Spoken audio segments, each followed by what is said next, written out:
भगवान से बोले हैं पिताजी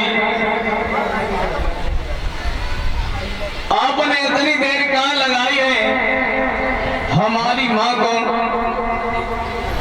जौ की रोटी को भी नमक के साथ मिली है। भगवान कहने लगे बेटा तुम्हारी माँ को और तुम्हें जौ की रोटी अगर नमक के साथ नहीं मिलती तो तुम आज हमारा भजन करने के लिए इस जंगल में नहीं आते। जब इतनी बात कही है तब भगवान बोले कि बेटा तुम हमसे वरदान मांग लो।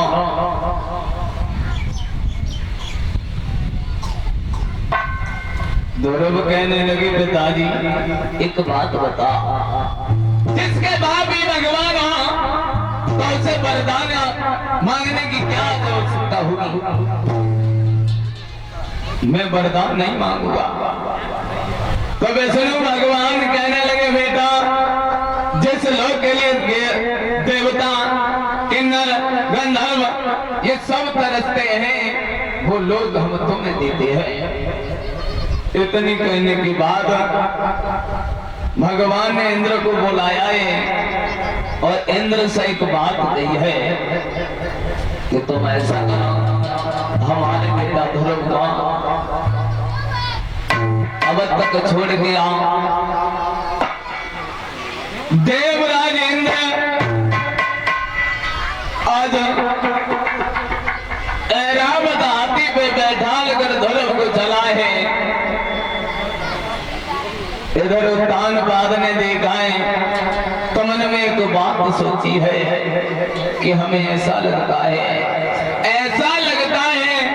कि कोई राजा आ रहा है। उत्तानपाद ने गद की मटकिया सर पे रखी, धूप का पौधा मुंह में दाबकर नंगे पैर आ रही है। ध्रुव ने देखा है कि हमारे पिताजी आ रहे हैं। एकदम इंद्र से कहा है इंद्रदेव तुम अपना ऐरावत हाथी नीचे कर लो, हमारे पिताजी आ रहे हैं। पिताजी से मिलने के बाद ध्रुव जो थे ये वहीं पहुंचे हैं जहां इनकी मौसी ने ये जाना है कि ध्रुव आ गया है। दरवाजा बंद कर लिया है। ध्रुव कह रहे मौसी दरवाजा खोलो। कुछ समय तक ध्रुव खड़े रहे। थोड़ी देर बाद जब छोटी रानी ने दरवाजा खोला एक बात कही है ध्रुव ने माँ अगर तुम हमें उस दिन ना भटकाती तो मेरी कोई शक्ति नहीं थी कि मैं भगवान को प्राप्त कर लेता। मौसी से मिलने के बाद ध्रुव वहीं पहुंचे हैं जहां इनकी मां थी। कथा में तो ऐसा लिखा है कि ध्रुव की कोई तपस्या नहीं थी, ध्रुव की मां की थी। जिस दिन से ध्रुव घर छोड़ के गया था उस दिन से बड़ी रानी रोते रोते अंधी हो गई। जैसे ही ध्रुव ने पुकारा है और एक बात कही है मां आप रो रही हो।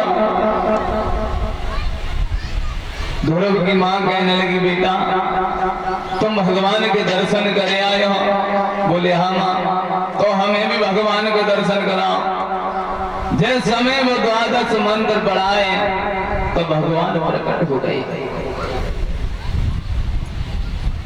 भगवान कहने लगे बेटी तुम हमसे वरदान मांग लो। बड़ी रानी ने वरदान मांगा है अगर आप देना चाहते हैं तो हम मांग रहे हैं जब जब हम इस भूतल पे आए तब तब यही पुत्र मिले, यही पति मिले और यही सौत मिले। इतना वरदान देने के बाद भगवान को अंतर ध्यान हो जाते हैं।